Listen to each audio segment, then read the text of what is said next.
The CIA makes nary an appearance throughout 6 fraught seasons of The Americans, the critically acclaimed 1980s FX drama about a pair of Russian deep-cover KGB officers posing as U.S.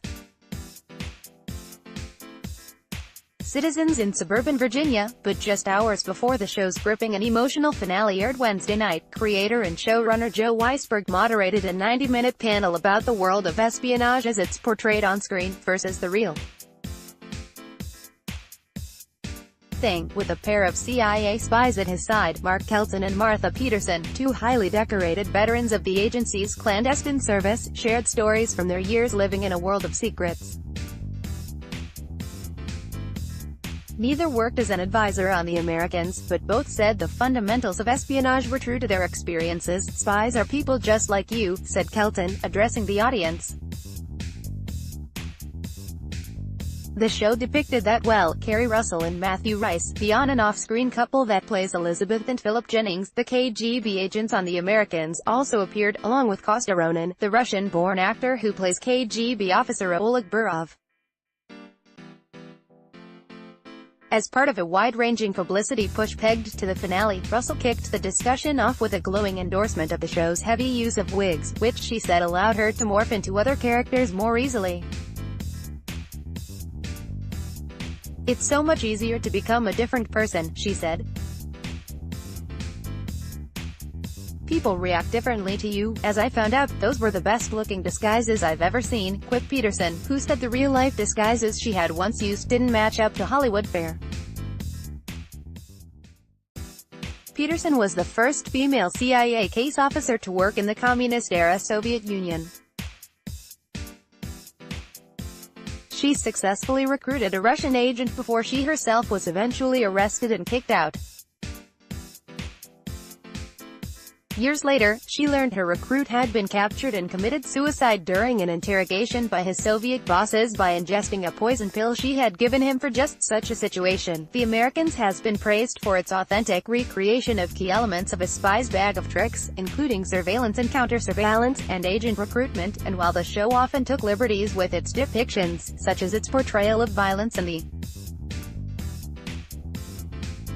use of guns, neither of which are common to the experience of most spies, the two CIA officers praised the show's adherence to real-world scenarios. "Espionage was alternately thrilling and terrifying," said Mark Kelton, a former chief of the CIA's counterintelligence center who served in multiple overseas postings, including Pakistan in 2011, during the raid on the Abbottabad compound where Navy SEALs, with the agency's help, found and killed Osama bin Laden.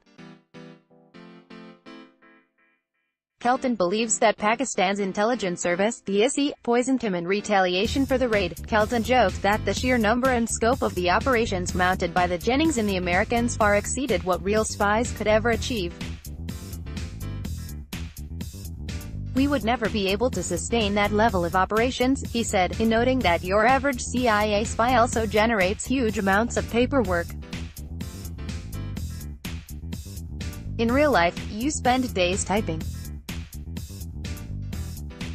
I can't think of another profession that is better documented." Kelton also said the use of sex as a coercive tactic was something often used by the KGB but less so by the CIA. "You manipulate people, that's part of the job," he explained. "The sex bit is used a lot in the show, but that's very rare in my experience." That said, Kelton spoke of how his home was bugged and monitored by video in at least one of his overseas postings, which led an audience member to question how and when he ever had sex. "It's either that, or no sex," Kelton deadpanned.